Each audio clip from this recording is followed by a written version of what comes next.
Kohler. It is a name known around the world for the creation and manufacture of industrial engines and generators, furniture and cabinetry, and, of course, bathroom and plumbing fixtures. Yet behind the corporate details, there are generations of a family whose lives have centered on the company that bears their name. Herbert V. Kohler, Jr. is the patriarch of this family and the overseer of the Kohler Empire these days. He is a larger-than-life visionary who has grown his family's manufacturing empire into a billion-dollar conglomerate. He is also a most engaging storyteller, as I learned a decade ago when I interviewed Mr. Kohler for a national magazine. The 3 hours we spent in that interview were life-changing for me, and so when I launched 64 and More, my first thought was to again interview Herbert Kohler. I began requesting my interview last December. I received an interview approval 8 months later.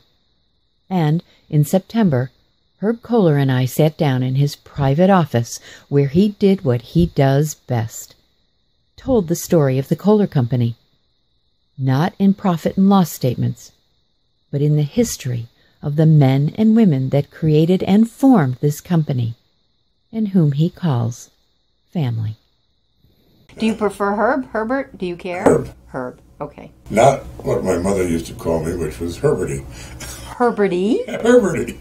And was that when she was mad or just in general? No. That's when I was yay. Her term of endearment? Does anybody dare say that to you now? No. Okay, I'll keep that in mind. The history of your family is lore. Basically, your grandfather, born in Austria, came here to... He settled north of Minneapolis, almost exactly where the Ryder Cup is being played.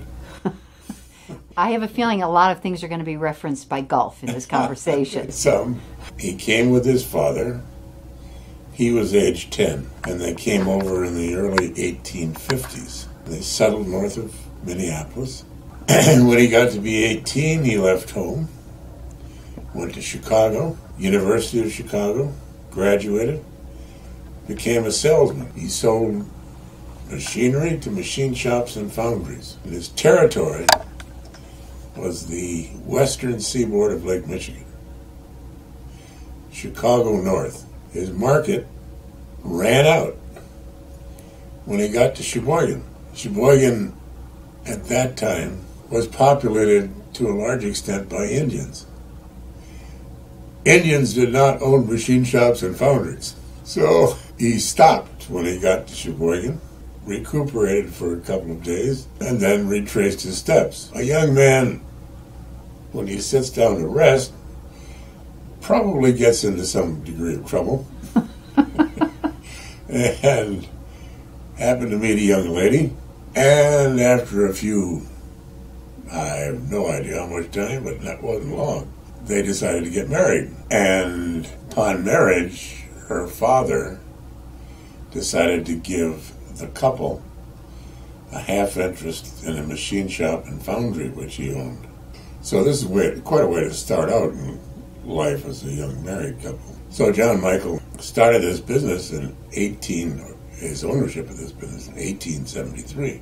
He made a great product. He had what I regard as a single level of quality, and his customers grew to trust him and depend on that quality and his consistency.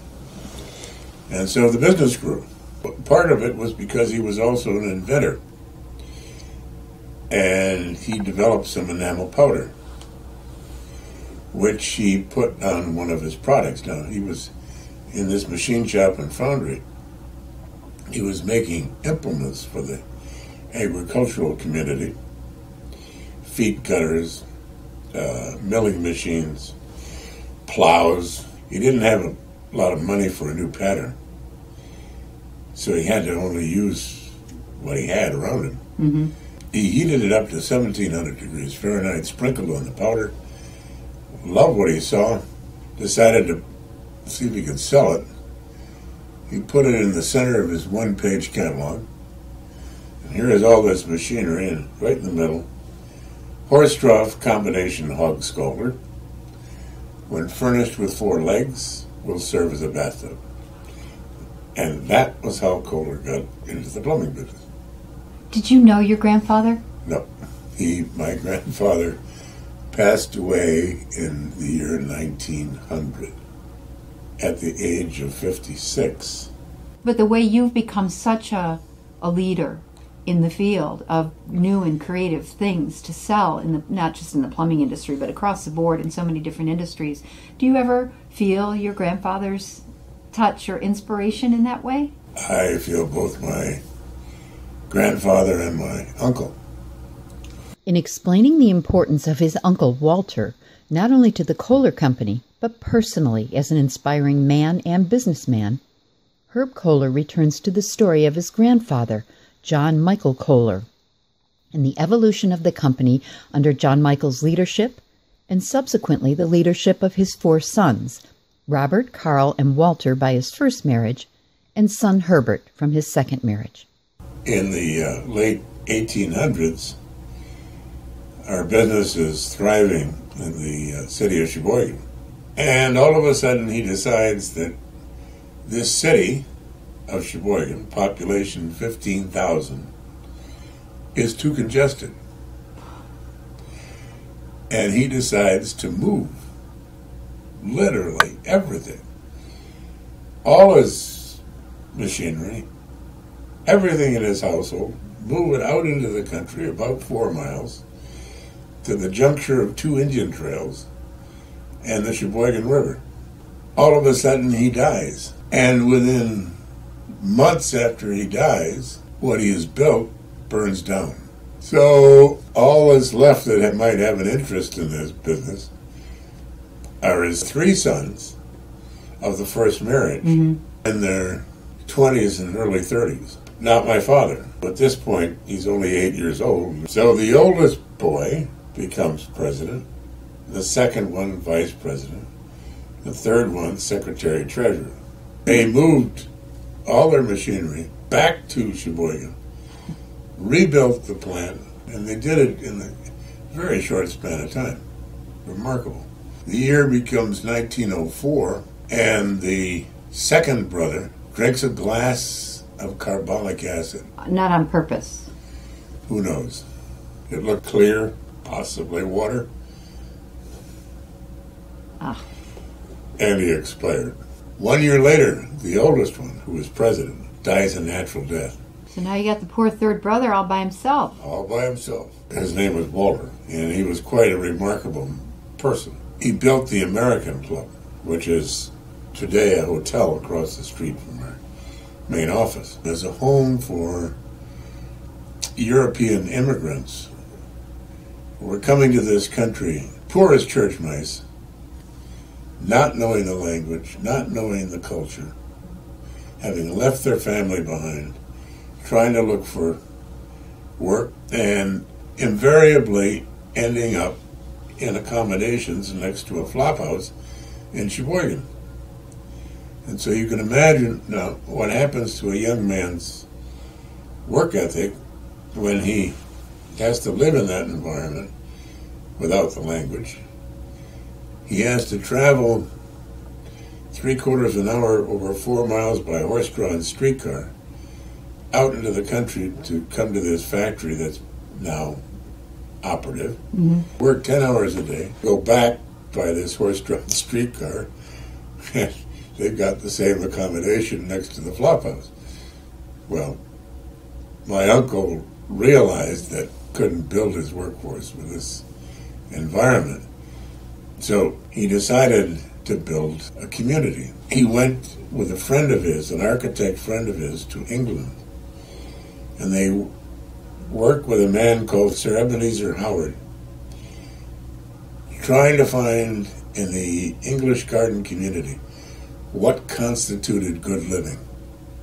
Why would he look in England as opposed to the United States? Because it was more developed, but they also had a philosophy behind them and orderly plans.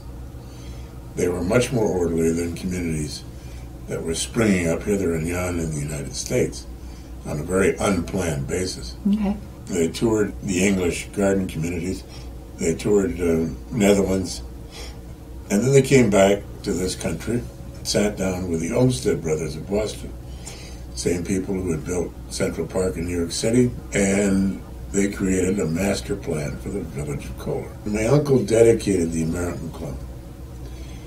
He said, a worker deserves more than wages.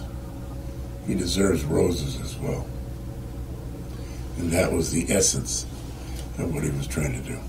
You went away to be educated, as most kids go away from home in some way, but your dad wanted you to come back and work at Kohler, and your initial response was, no, I'm not coming back. And you were interested in theater, and you were a thespian, and all those wonderful stories. More than my initial response. Okay, so for a few years, the answer was... 3. 3 years. No, Dad, I'm not. I was a true rebel. Was any part of that because you were living in a town where it was your name everywhere, and it was your heritage and your family, and you couldn't be anybody but Herbert Kohler if you were here? That's certainly part of it. Did you not like that at some point in your life? Well, it's not easy. Why? Because all the mothers in town think you're spoiled. Were you? I don't think I was, but they thought I was. Why did they think so? Because I was a Kohler. Simple, just because you had that name. Right. So did you really want to leave and not come back basically because of that, or was that just one part of it? Well, my father, bless his soul, had a path for me, worked out in his mind, educational path, and then a work path. Unfortunately, my mother passed away at a young age. I was only 14. But I was a little bit of a hellion and a scofflaw. Wow, those are good words. Yeah. And so it was more than my father could handle at that point in his life. So off I went to prep school.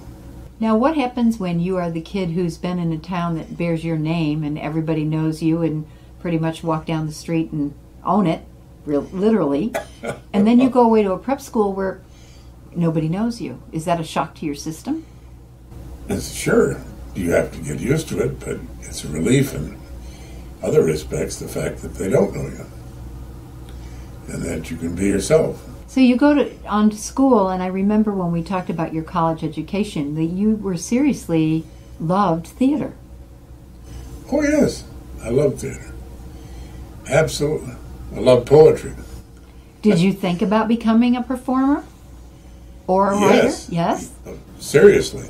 I was pretty close to becoming a professional actor. What happened to that dream? I got married.